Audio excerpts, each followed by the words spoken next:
नाज़रीन, इस वक्त वॉल स्ट्रीट जर्नल की एक मुख्तलिफ जगहों पर कोट की जा रही है जिसमें बताया जा रहा है कि अमरीकी सदर डोनाल्ड ट्रंप ने अपने मुआवनीन को ये कहा है कि वो ईरान के ख़िलाफ़ जंग बंद करने के लिए तैयार हैं और इसके लिए ये ज़रूरी नहीं कि ईरान स्ट्रेट ऑफ हॉर्मुज़ खोले। अब इस फैसले की वजह वॉल स्ट्रीट जर्नल के मुताबिक ट्रंप और इनकी एडमिनिस्ट्रेशन समझती है कि अगर स्ट्रेट ऑफ हॉर्मुज़ को ज़बरदस्ती या ग्राउंड ऑपरेशन के ज़रिए खोलने की कोशिश की गई तो ये जंग को मज़ीद 4 से 6 हफ्ते तक बढ़ा सकती है। अब वॉल स्ट्रीट जर्नल की ये खबर कितनी मैच्योर हो सकती है इसका हमें इंतज़ार करना होगा, लेकिन कल तक हम ये सुन रहे थे कि डोनाल्ड ट्रंप खार्ग आइलैंड पर ग्राउंड ऑपरेशन की भी तैयारी कर रहे हैं। कल जिस तरह उन्होंने खार्ग आइलैंड पर अपने इंटरेस्ट का इजहार किया वो भी सबके सामने है, लेकिन अगर अमेरिका के स्ट्रेट ऑफ हॉर्मुज़ के हवाले से ऑप्शंस की बात करें तो वो शायद ज़्यादा नहीं है। एक तो यही है कि अमेरिका मिलिट्री ऑपरेशन की तरफ जाए जहां इसको अपनी फोर्सेस उतारना होंगी। अमेरिकी फ़ौज के 82 एयरबॉर्न डिवीजन की खबरें हम सुन चुके हैं।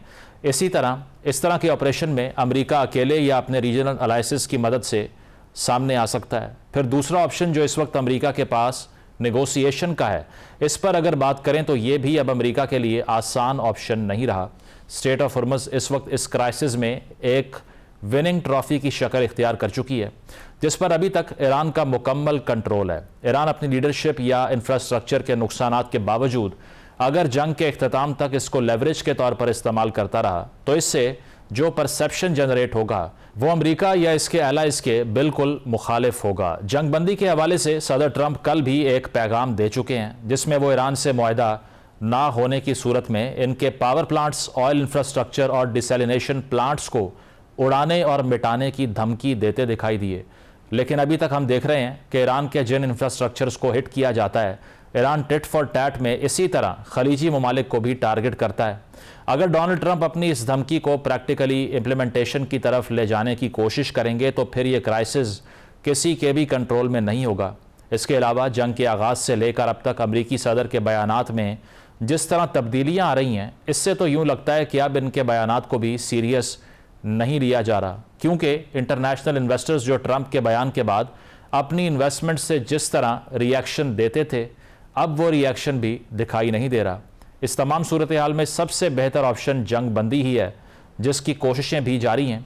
इन तमाम मौज़ूआत पर अपनी गुफ्तगू का आगाज़ करते हैं। अफजल रज़ा साहब मौजूद हैं, आप ब्यूरो चीफ़ हैं ईरान की न्यूज़ एजेंसी के। खुर्रम हुसैन साहब मौजूद हैं, आप माहिर हैं मुआशी अमूर के। और कामरान यूसुफ साहब ज्वाइन कर रहे हैं, सीनियर तजिया निगार हैं। आप तीनों का बहुत बहुत शुक्रिया। कामरान साहब, आपसे आगाज़ करूँगा। ये जो कॉन्फ्लिक्टिंग रिपोर्ट्स आती रहती हैं जिसमें एक रोज़ हम देखते हैं कि इंटरनेशनल मीडिया और बड़ी क्रेडिबल ऑर्गेनाइजेशंस हैं जो ये रिपोर्ट करती रही हैं कि अब ग्राउंड ऑफेंसिव हो सकता है, फ़ौजों को बढ़ाया जा रहा है।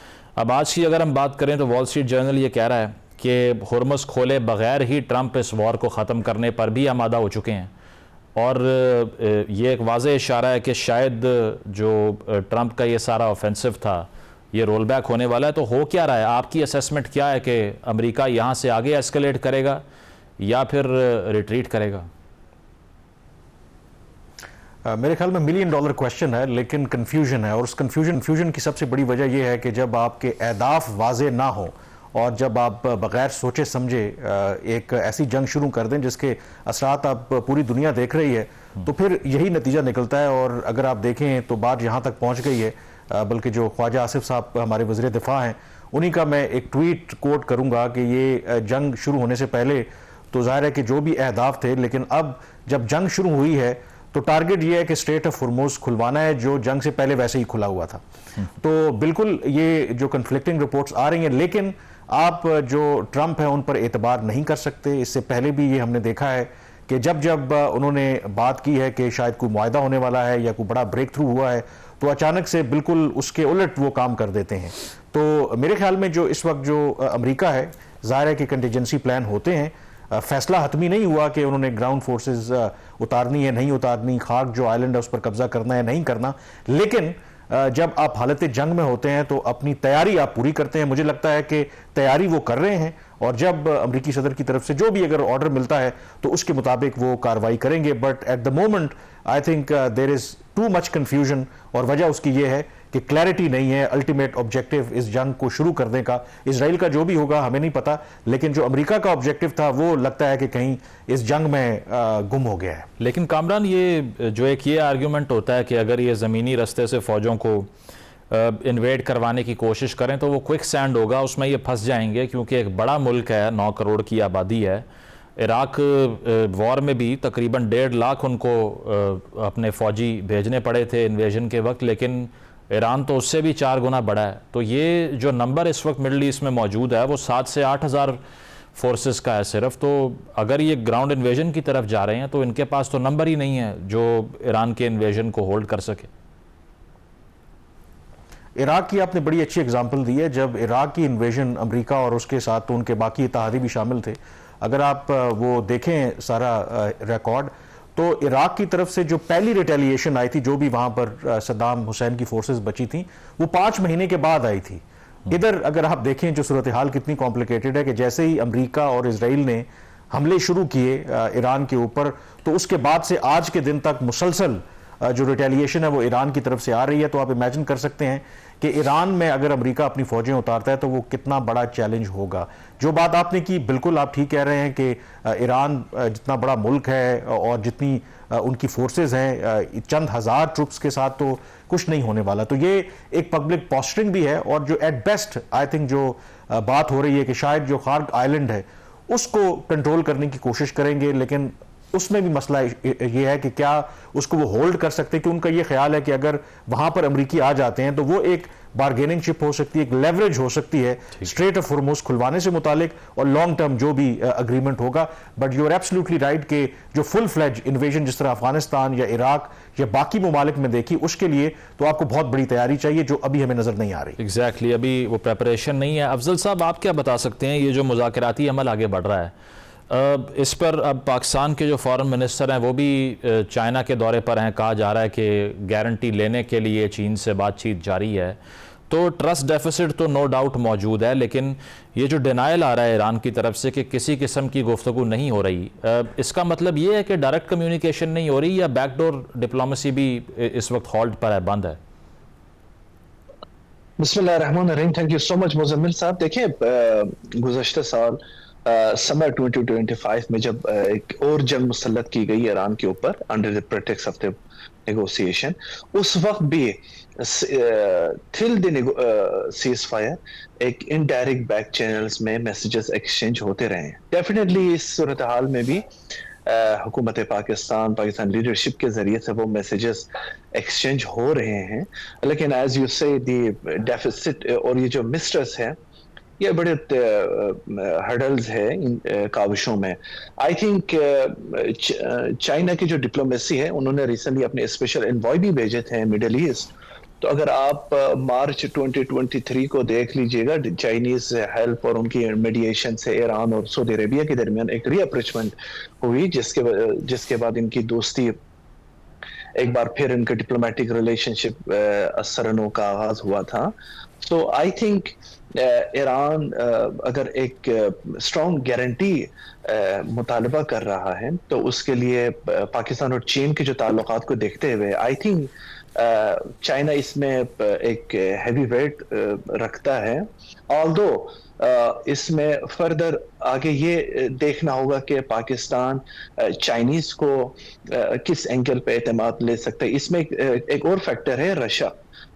रशिया भी अब भी ईरान के साथ स्ट्रेटेजिक डिफेंस एग्रीमेंट रखता है गुज़श्ता 2 साल पहले, और उस पर अमल दरामद भी हो रहा है। सो आई थिंक चाइनीज और रशियन के इन्वॉल्वमेंट इस प्रोसेस को मजीद इफेक्टिव बनाने में मदद मिलेगी। लेकिन एक बात मुज़म्मिल साहब मैं बताऊं, इन तमाम कोशिशों के बावजूद नो डाउट्स के एक सिंसियर एफर्ट्स हो रही है पाकिस्तान के पॉलिटिकल एंड मिलिट्री लीडरशिप की तरफ से, लेकिन जो इजराइल के फैक्टर है मुज़म्मिल साहब, ये दिस इज वेरी डेंजरस। ये 12 रोज़ा जंग साबित हुई थी ये बात, और अब भी जब जेनेवा में तीसरे दौर के मुज़ाकरात का जब इख्तिताम हुआ, जब एक अच्छी डील की तरफ जा रहे थे फरीक़ैन, तो आपने देखा कि ट्रंप साहब ने इजराइल के साथ मिल के इस तमाम नेगोशिएशन के प्रोसेस को एक डिस्ट्रक्शन की तरफ ले गए, और इसके जो कॉन्सिक्वेंसेस असरात है न सिर्फ खुद अमेरिका बल्कि उसके एलाइज खित्ते में उसका मुतहम्मिल हो रहे हैं।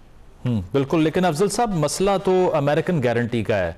लेट्स अज्यूम कि चाइना या रूस तैयार होते हैं ईरान की गारंटी देने के लिए, डोनाल्ड ट्रंप की गारंटी देने वाला तो शायद दुनिया में ही कोई ना हो इस वक्त।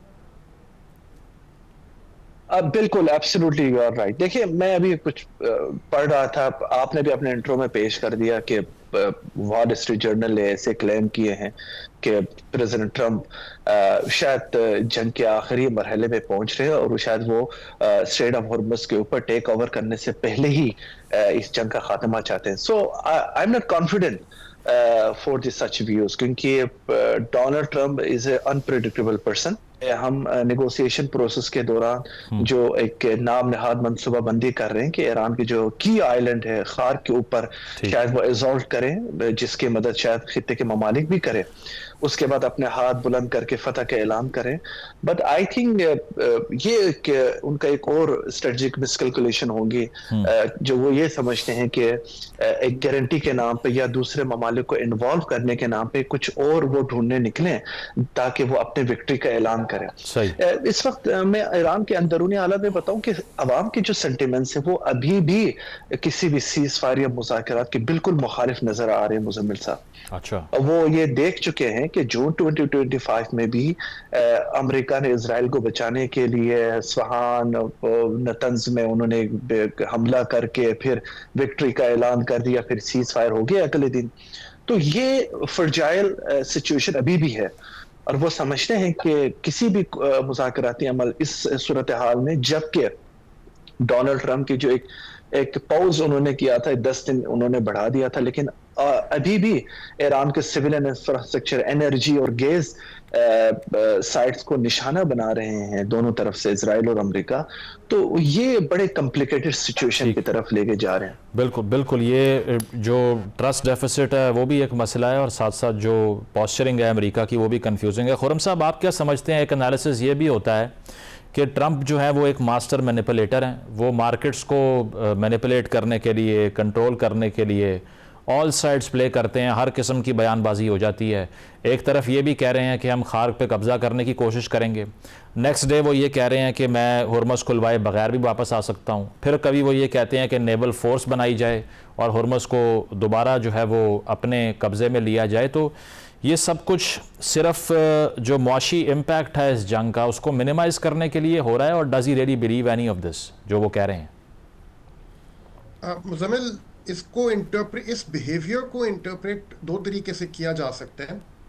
एक तो कि ट्रंप साहब खुद ही एक दिन एक बात कह रहे हैं, अगले दिन दूसरी बात कह रहे हैं, ताकि बाकी सब के माइंड में कंफ्यूजन रहे कि इसलिए में करने क्या जा रहे हैं। लेकिन इसकी एक और इंटरप्रिटेशन है कि उनको खुद समझ नहीं आ रही कि अब मैं करूं क्या। और मेरे नज़र में तो अब मुझे ये लग रहा है कि ये सेकंड वाली इंटरप्रिटेशन दुरुस्त है, क्योंकि अब उनको एहसास होना शुरू हो गया है कि स्ट्रेट्स ऑफ हॉर्मुज़ बंद होने की वजह से इस दुनिया की मईशत के ऊपर जो क्राइसिस आ रहा है आहिस्ता आहिस्ता, वो इतना बड़ा होगा कि it could potentially trigger a great depression kind of an event in the world economy, और उसका एहसास अब उनको आहिस्ता आहिस्ता शुरू हो रहा है। मुज़म्मिल, मैं आपको इस तरह समझा दूं कि स्ट्रेट्स ऑफ हॉर्मुज़ को अगर आपने बंद किया और 20% अगर दुनिया की आप 20 में भी आप कह दें कि भी हमने कुछ यानबू की तरफ से डाइवर्ट कर ली, कुछ इधर उधर से, और ये स्ट्रेटेजिक पेट्रोलियम रिजर्व से रिलीज कर दी, तो 20 की बजाय आपने 15%, आप कह दें 12% भी दुनिया के जो ऑयल फ्लोज हैं वो बंद कर दिए हैं अगर, तो वो ऐसे है जैसे कोई पेशेंट आप इमेजिन करें हॉस्पिटल में हो और उसका ब्लड ऑक्सीजन लेवल 80 पे आ जाए।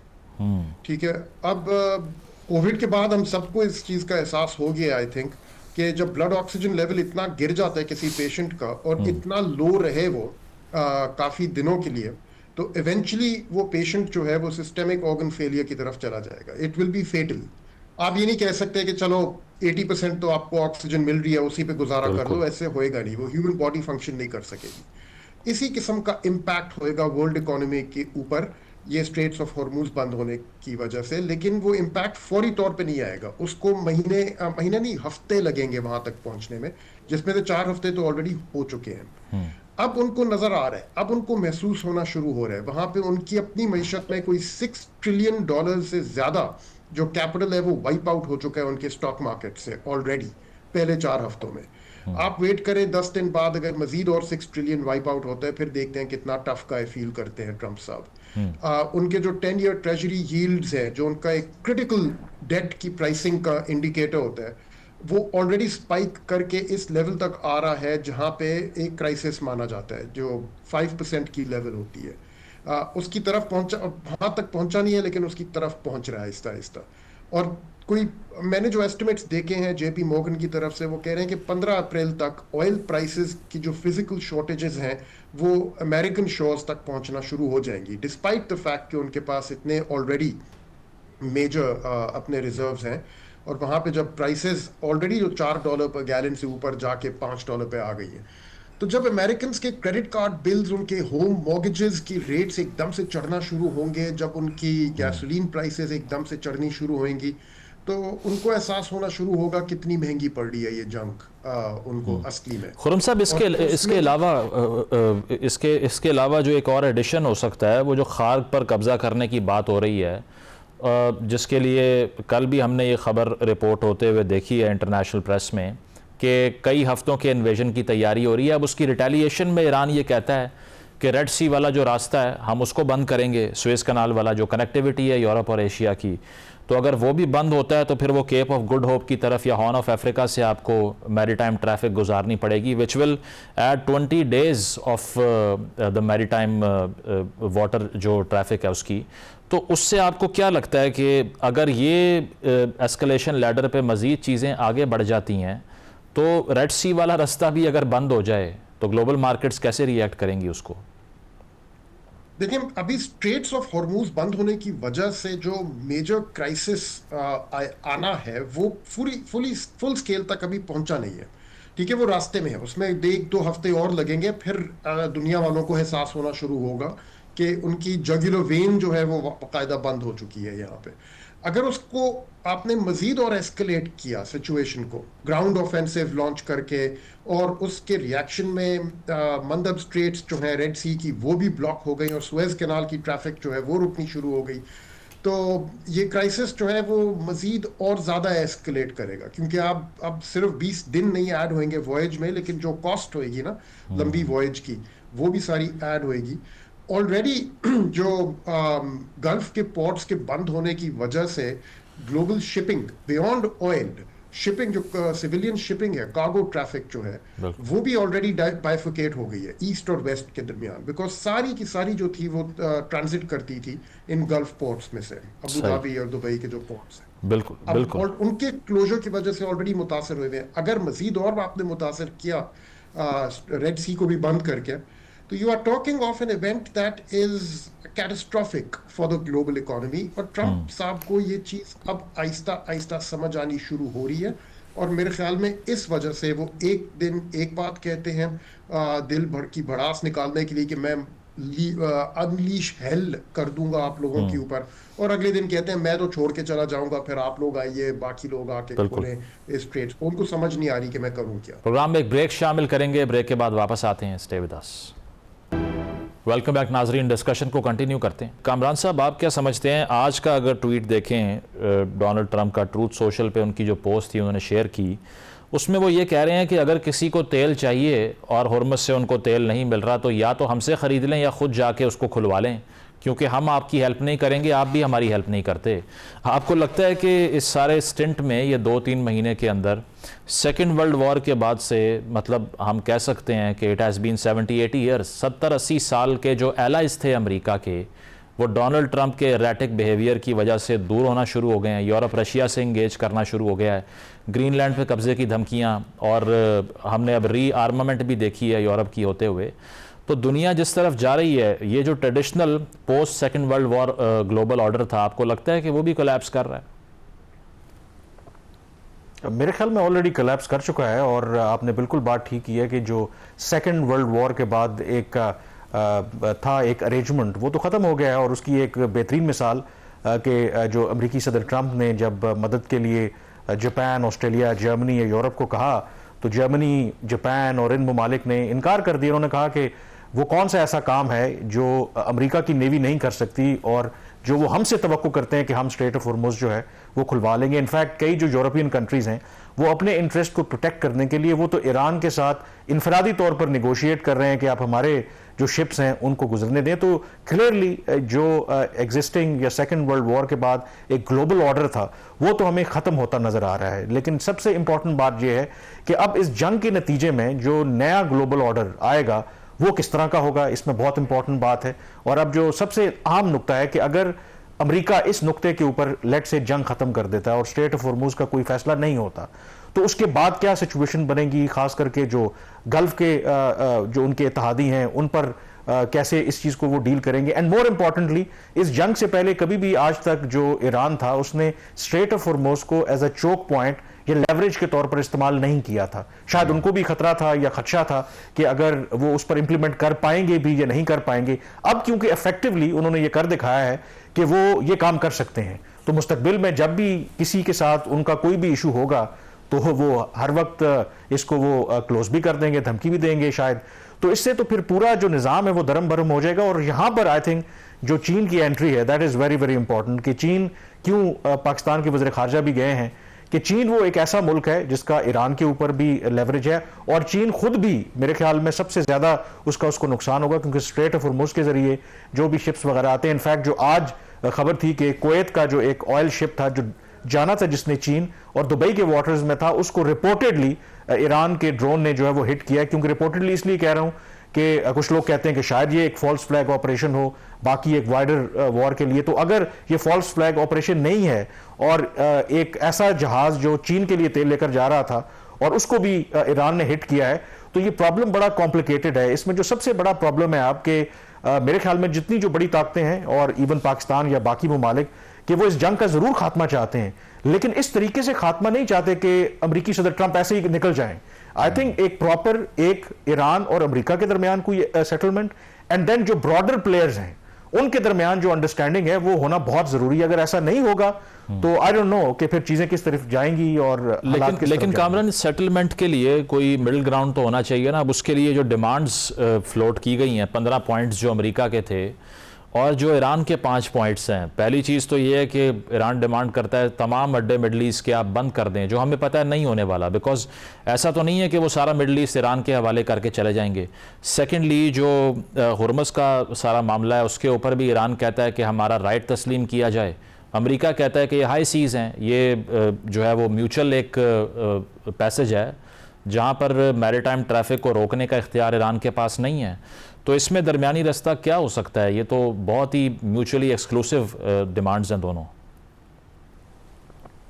देखें, इसको देखने का ज़ाहिर दो तरीके हैं। एक तो जब हालत जंग में होते हैं और जो भी फरीकैन इन्वॉल्व होते हैं वो जो मैक्सिमलिस्ट जो पोजीशन होती है वो लेते हैं, और ये मेरे ख्याल में जो इंतहाई दोनों तरफ की पोजीशन है वो पोजीशन है। और ये हम अच्छी तरह से जानते हैं कि जब मुज़ाकरात होते हैं और मुज़ाकरात अगर बैक चैनल पे हो भी रहे हैं तो ऐसा तो नहीं है कि जो मैक्सिमम पोजीशन है वो मानी जाएगी। और फर्ज कर लें अगर ईरान का जो मुतालबा है कि जी अमरीकी बेसिस पूरे गल्फ से चले जाने चाहिए रीजन से, तो क्या ये इतना आसान है? अगर वाकई अमेरिका मान लेता है तो इसका मतलब है कि अमेरिका तो शिकस्त उसने तस्लीम कर ली ना, खत्म हो गई बात। ईरान जो है अल्टीमेट हेजोमॉन बन गया इस रीजन में कि उसने अमेरिका को यहां से निकाल दिया, ये पॉसिबल नहीं है। और दूसरी तरफ जो ईरान का भी मुतालबा है कि उनको जमानत चाहिए कि चलें आज हम अगर कोई मुआहदा कर लेते हैं तो इसकी क्या गारंटी है कि 6 महीने साल के बाद अटैक नहीं होगा। फिर इसके अंदर एक और भी अब एलिमेंट शामिल हो गया, क्योंकि इस जंग के दौरान हमने देखा है कि ईरान ने रिटेलिएशन के तौर पर भले उन्होंने कहा कि हमने अमेरिकी इंटरेस्ट को टारगेट किया है, उन्होंने गल्फ को नहीं छोड़ा। आज भी हर रोज वहां पर वो अटैक्स कर रहे हैं। तो गल्फ को भी ये गारंटीज चाहिए कि जो मुआहदा होगा कि ईरान मुस्तकबिल में हमें जो है वो अटैक नहीं करेगा। तो इसलिए इसमें जैसे मैंने कहा कि ये मुझे तो एक नया जो ग्लोबल ऑर्डर है वो रीशेप होता हुआ नजर आ रहा है, और वो किस तरीके से रीशेप होता है? क्या बाय एक्सीडेंट होगा या सर्कमस्टांसेस उसको उस तरफ लेके जाएंगे, या जो बड़े प्लेयर्स हैं बैठ के खुद तय कर लेंगे कि यहां से कैसे जाना है आगे हमने? एग्जैक्टली इसका जो प्रोसीजर है वो बड़ा अनप्रेडिक्टेबल है फिल वक्त। लेकिन अफजल साहब, आप क्या समझते हैं ये जो स्पीकर नेशनल असम्बली है ईरान के, इनसे जो उम्मीद है अमेरिका को कि बातचीत में वो अहम किरदार अदा करेंगे? डोनाल्ड ट्रंप ने यह भी कह दिया कि हुकूमत तो तब्दील हो चुकी है, रजीम तो हमने चेंज कर ली, अब नए लोगों से मुज़ाकरात हो रहे हैं। तो IRGC के अंदर या जो ईरान की हुकूमत का या स्टेट इंफ्रास्ट्रक्चर है, सब क्या फील करते हैं कि थोड़ा सा प्रैग्मेटिज्म जो पहले कहा जा रहा था अली लारिजानी साहब की अप्रोच में था, अब वो सरवाइव किया है, या फिर खामेनेई साहब की असैसिनेशन के बाद मुख्तलिफ हो गए हैं हालात, बदल गई है पोजीशन उनकी? आई थिंक इसमें कोई शक नहीं है सैयद मुजम्मिल साहब के माइक रूबियो और प्रेसिडेंट ट्रंप एक डिसइंफॉर्मेशन के जरिए से chaos पैदा करना चाहते हैं, या ये प्रिटेंड करना चाहते हैं अपने allies को कि हम सो कॉल्ड ईरान में एक नई रिजीम जो ज्यादा रिजनेबल है उनसे बातचीत हो रही है। ऐसी कोई बात नहीं है मुजम्मिल साहब। जो इंस्ट्रक्शन और जो इम्प्लीमेंटेशन होनी है जो फैसलों को, वो जो करंटली सिटिंग सुप्रीम लीडर इमाम मुश्तबा खामेनी साहब और according to the same thinking और जो सोलिडैरिटी है between the military leadership and the political leadership, वो उसी के तहत होंगे। ये एक वर्ल्ड न्यू ऑर्डर के तहत जो कि मैं समझता हूँ जब से साउथ रीजन जो साउथ वर्ल्ड है, ये इन्होंने एक अपनी जो अमेरिका और यूरोप के जो पॉलिसीज को ईस्टर्न एशिया या मिडिल ईस्ट में जो चैलेंज किया, I think there is already a new world order here. लेकिन मैं समझ रहा हूँ ये जो खित्ते के ममालिक हैं उनको अब ये आदत डालनी पड़ेगी जो कि ईरान ने एक न्यू ऑर्डर अप्लाई किया है स्ट्रेट ऑफ हॉर्मुज में according to the vice president of Iran. अब ईरान इससे आगे के मरहले के बारे में सोच रहा है कि यहाँ पे जो बेनिफिशियरी होगी इकोनॉमिकली सिक्योरिटी, वो ईरान अपने फायदे के लिए इस्तेमाल करेगा। मुज़ाकरात और ये जो एफर्ट्स हो रही हैं या ममालिक का ये कंसर्न है ईरान उनके अड्डों पर हमला नहीं करे, ईरान की जो गारंटी है, अमेरिका ने तो अपने बैकग्राउंड दुनिया को बता दिया। 2018 में ट्रंप साहब के पहले दौर में उन्होंने पूरा बर्बाद कर दिया। 2 राउंड का निगोशिएशन को उन्होंने ईरान को धोखा दे दिया। अरब ममालिक अगर ये कह रहे हैं कि ईरान हमारे ऊपर हमले कर रहे हैं, ये तो ईरान पिछले 3 दिहाइयों से अपने अरब बरादर ममालिक से मुतालबा कर रहे हैं कि आप ही की सरजमीन हमारे खिलाफ इंटेलिजेंस और एक्टिविटीज के लिए इस्तेमाल हो रहे हैं। और जंग से पहले इमाम खामेनी जब हयात में थे, उन्होंने क्रिस्टल क्लियर के तौर पर उन्होंने बता दिया था कि अब की बार अगर जंग मुसल्लत होगी तो एक ब्रॉडर सतह पर चली जाएगी, जो अभी चली गई है। ईरान आज भी फॉरेन मिनिस्टर अरागची ने ये क्लियर बोला है कि सऊदी अरेबिया समेत जितने भी हमारे मुल्क है वो अब भी हमारे बरादर मुल्क है, उनका कोई इंटेंशन नहीं है उनके सॉवरेनिटी टेरिटरी। अफजल साहब ये क्लैरिफाई कर दें जो जेनेवा वाली टॉक्स थी जिसमें ओमान भी मौजूद था, उस पर रिपोर्टिंग यही की गई, जो ब्रिटिश प्रेस थी उसने भी ये खबर छापी कि ईरान का जो न्यूक्लियर एसेट्स थे ईरान के पास, जो फिसाइल मटेरियल था, वो गिव अप करने के लिए तैयार हो चुके थे। लेकिन अब हम ये सुन रहे हैं कि वो जो नॉन प्रोलिफरेशन ट्रीटी है NPT, उससे विड्रॉ करने की बात कर रहे हैं, या ईरान जो न्यूक्लियर बॉम्ब बनाने के लिए कोई अग्रेसिव पोस्चर भी लेने के बारे में सोच रहा है।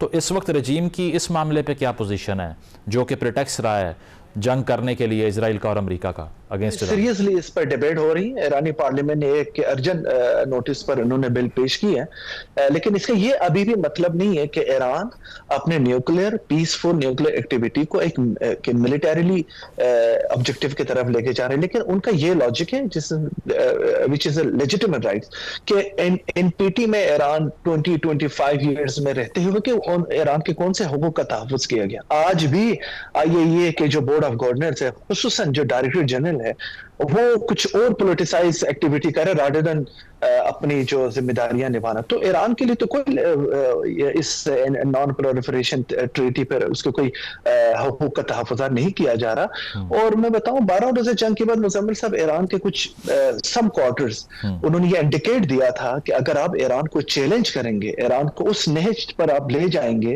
अब ईरान के रेड लाइंस को आप चैलेंज करेंगे, तो ईरान के सिवा ये ऑप्शन कि वो अपने न्यूक्लियर डॉक्ट्राइन डॉक्ट्राइन या डिफेंस डॉक्ट्राइन पर रिव्यू करे, कोई उसके अलावा ऑप्शन नहीं है। बिल्कुल, ये आखिरी ऑप्शन होगी जो ईरान यूज़ करेगा। प्रोग्राम में एक ब्रेक शामिल करेंगे, ब्रेक के बाद वापस आते हैं। Stay with. वेलकम बैक नाजरीन, पैनल हमारे साथ मौजूद है, डिस्कशन को कंटिन्यू करते हैं। खुरम साहब, सिंपलिस्टिक एनालिसिस तो काफ़ी होते हैं, लेकिन ये जो आर्ग्यूमेंट है कि गल्फ़ का जो बबल है वो बर्स्ट हो गया है, जिस तरह से बाहर से कैपिटल आया करता था वहाँ पे सेंस ऑफ इनसिक्योरिटी आ गई है, इसीलिए लोग यहाँ इन्वेस्ट नहीं करेंगे, अपना कैपिटल विड्रॉ कर लेंगे। और जो ब्रिटेन के जो अमीर ख़ानदान थे वो तो पहले ही जाना शुरू हो गए हैं वहाँ से। तो पोस्ट वॉर गल्फ़ मुआशी एतबार से आपको क्या लगता है कि कैसा रुख इख्तियार करेगा? और सेकेंडली, ये हुर्मस के हवाले से भी एक क्वेश्चन है कि ये जो ईरान कहता है कि हमारा राइट है टैक्स करने का, भी वो सोच रहे हैं शिपिंग को यहाँ पे, कैन दे डू दैट? क्योंकि अमेरिका का इस पे जो पोजीशन है वो यही है कि ये टेरिटोरियल वाटर्स नहीं है, ये हाई सीज़ हैं और इस पर आप टैक्स नहीं ले सकते। अगर ऐसा होता है तो क्या हुर्मस की ट्रैफिक बहाल हो सकती है अगर ईरान इसको टैक्स करना शुरू कर दे? मैं आपका दूसरे सवाल का जवाब पहले दे देता हूँ मुजम्मिल। आई थिंक ईरान करेगा ये काम, ये टैक्स करे, टोल एक चार्ज करेंगे जो भी वहाँ से गुजरेगा। आई थिंक इवेंचुअली अभी जो मर्जी पोजीशन बाकी दुनिया में जो भी ले रहे हो, इवेंचुअली सब इसको रिकग्नाइज करेंगे। आई डोंट थिंक कि जो चीज़ इन लोगों ने, ईरान ने जो जंग के थ्रू हासिल की है, यानी कि स्ट्रेट्स ऑफ हॉर्मूज के ऊपर जो उन्होंने अपनी सॉवरेंटी अब एग्जर्ट कर ली है, कि ये बार्गेनिंग टेबल पे वापस देंगे। It's not possible. अब आई थिंक अगर स्ट्रेट्स ऑफ हॉर्मूज से ईरान की जो ग्रिप है हॉर्मूज के ऊपर, उसको अब अगर खोलना है तो सिर्फ मिलिटरीली हो सकता है ना, that will take hundreds of thousands of soldiers and ground invasion and एक बहुत लंबी और रूइनस किस्म की वॉर, जिसका कोई आई थिंक अब इरादा नहीं है ट्रंप साहब का कि इतनी इसको एक बड़ी जंग बना दे। स्ट्रेट्स ऑफ हॉर्मूज तो अब यहाँ से ऑनवर्ड्स ईरान की ही होंगी, and the rest of the world will come around two acknowledge that. Gulf countries के बारे में आपने पूछा, मेरे ख्याल में डिपेंड करता है कि जंग जाती कहाँ तक है, बात जाती किधर तक है।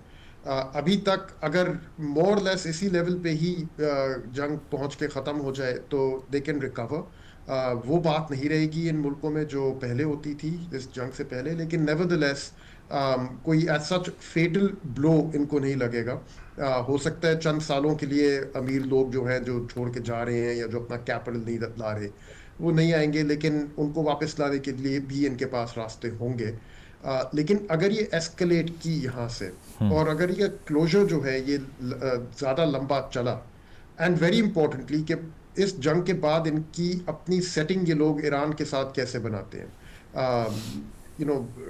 more accommodative of Iranian needs and requirements and demands जो इनके ऊपर आएंगी इस वॉर के बाद, उसको किस तरह से मैनेज करते हैं। तो इट्स पॉसिबल कि things can return to normal for them, although at a much lower level. I think काफ़ी सारे जो नखरे के पहले चल रहे थे कि इंडोर स्की स्लोप्स बनाए जा रहे हैं शॉपिंग मॉल्स में एंड व्हाट नॉट, इसके शायद अब पैसे ना रह जाए उनके पास, लेकिन nevertheless I think as functioning societies they can return। और खुरम साहब, पाकिस्तान के लिए जो फिल वक्त जो स्ट्रेटजी हमने फॉलो की है, स्मार्ट लॉकडाउन की प्रोपोजिशन थी, सूबों ने उसको रिजेक्ट कर दिया।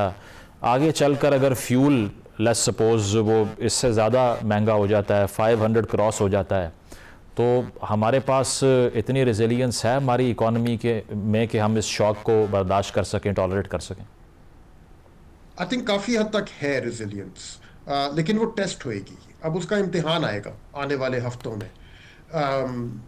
कुछ हद तक जैसे फ्यूल सप्लाई की जो पोजीशन है, लेकिन आई थिंक जो रोल पाकिस्तान प्ले कर रहा है अभी, डिप्लोमेटिक रोल जो प्ले कर रहा है, उसके ज़रिए ईरान से बात करके मुज़ाकरात के ज़रिए इमेजिन कर सकते हैं हम लोग एक सिचुएशन जहाँ पे अगर स्ट्रेट्स बंद भी रहे बाकी दुनिया के लिए, तो पाकिस्तानी फ्लैग्ड वेसल्स जो है उनको फ्री पैसेज मिलता रहे, और जो भी वेसल जिसकी डेस्टिनेशन पाकिस्तान दिखाई जा रही है उसको पैसेज मिल जाए, और सप्लाईज जो हैं यहाँ पे कायम रहे। अगर प्राइस को ना काबू कर सकें, एटलीस्ट सप्लाईज को कर सकेंगे। आई थिंक पॉसिबल है इस टाइप की सिचुएशन इमेजिन करना। जो जिस चीज़ की मुझे ज़्यादा फिक्र है वो रिमिटेंसेस जो हमारी गल्फ़ कंट्रीज से आती हैं, जो मुझे फ़िलहाल मेरी मालूमात के मुताबिक बैंकर्स से जो पता चल रहा है, they are more less holding constant, उनकी लेवल में कोई गिरावट नहीं नज़र आ रही फ़िलहाल तक। And the other is the gulf countries के जो डिपॉजिट्स हैं पाकिस्तान के साथ, $2 अरब जो यूएई से मिले हुए हैं, उनकी मेच्योरिटी डेट अब चंद हफ्तों में ही आने वाली है दोबारा। क्या वो रोल ओवर होगा या वापस देना पड़ेगा, और वहाँ पे क्या आउटफ्लोज होती हैं, इनकी मुझे ज़्यादा फिक्र है फिलहाल। बिल्कुल बिल्कुल, जो ग्लोबल इकोनॉमिक शॉक है उसको हर मुल्क जो है रेजिलियंस के मुताबिक ही रिस्पॉन्ड करेगा अपने। अफजल साहब, लास्ट क्वेश्चन फ्रॉम यू। ये कहा जाता है कि बेशक ईरान जो है वो स्टेडफास्ट है और वो रिटेलिएट भी कर रहा है, हथियार नहीं डाल रहा, रेजिस्ट कर रहा है, लेकिन एट द सेम टाइम इस कदर डैमेज वहाँ पर हो चुका है, इंफ्रास्ट्रक्चर की हम बात कर लें या फिर लीडरशिप की बात कर लें, कैजुअल्टीज़ की अगर हम बात कर लें तो 2000 से ज़ायद वो हो चुकी हैं। तो ये जो आर्ग्यूमेंट है कि सालों नहीं दहाइयाँ लग जाएंगी ईरान को रिकवर करने के लिए, आप वहाँ पर हैं, आपने क्या देखा कि क्या ऐसा ही है, ये जो रिकवरी फेज़ है ईरान का ये इतना लंबा अरसा लेगा? सैयद मुजम्मिल साहब, मैं आपको सिर्फ जून 2025 के डिस्ट्रक्शन के बारे में बात करूं कि almost over 70% of the all damages including in Tehran वो सारा रिकवर कर चुके थे। वहां पे एक ऐसे निज़ाम है मुजम्मिल साहब, जो चेन ऑफ लीडरशिप है टॉप से लेके लॉयर लेवल तक, वो बड़े मुनज़्ज़म चलते हैं। ऑल्दो इस जंग में जो कि 33rd या 34th डे गुजर चुके हैं, ऑब्वियसली ईरान 8 साल जो जंग में सदाम रजीम ने जो जंग मुसल्लत की थी उसको भी बड़े अच्छे और बड़े पोलाइट अंदाज से रिकंस्ट्रक्शन का मरहले से अबूर किया है। और अब भी ईरान में आप देख रहे हैं बरअक्स खित्ते के जो दूसरे ममालिक है जहाँ पे लाइनें लगी हुई है सिलेंडर गैस के लिए, पेट्रोल केमिकल के लिए, ईरान में ना तो जंग के आगाज से लेके, स्पेशली जंग के आगाज से लेके अभी तक ना कोई महंगाई में कोई इजाफा हुआ है, ना कोई मार्केट शॉर्टेजेस है, ना आवाम की जो रोजमर्रा जरूरियात जिंदगी है उसमें कमी वाक़ हुई है।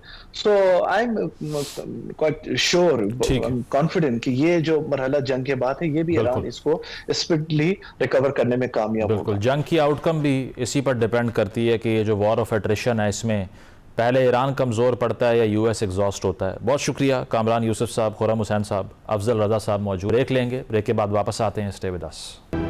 नाज़रीन, प्रोग्राम आपने मुलाहिज़ा किया, फीडबैक ज़रूर दीजिएगा, इजाज़त दीजिए, अल्लाह हाफ़िज़।